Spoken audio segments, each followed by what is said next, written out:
ଚାଷୀ କ୍ଷତିପୂରଣ ପାଇଁ ସମସ୍ତେ ଅନେକ ନା ନାଇଁ ଧନ୍ୟବାଦ ମୋହନ ମାଝୀ କି ଧନ୍ୟବାଦ।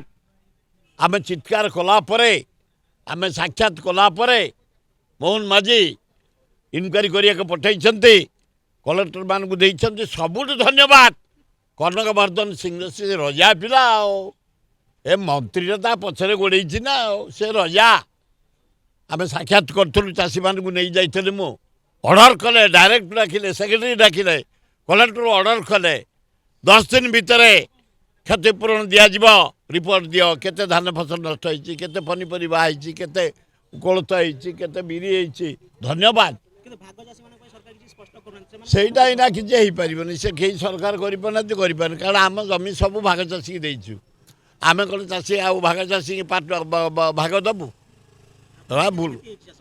ଆପଣଙ୍କର ଚାଷ କେତେ ମୋର 3 ଏକର ଫସଲ ନଷ୍ଟ ହେଇଯାଇଛି, ମାତ୍ର 2 ଏକର ଘରକୁ ଆଇଛି। 3 ଏକର ନଷ୍ଟ। ରିଲିଫ୍ ଆଶା କରିବେ ଆପଣ? ଆପଣ ରିଲିଫ୍ ଆଶା କରିବେ? ନା ନା ମୁଁ ରିଲିଫ୍ ଆଶା କଲେ ଲୋକେ ଖରାପ ଭାବିବେ।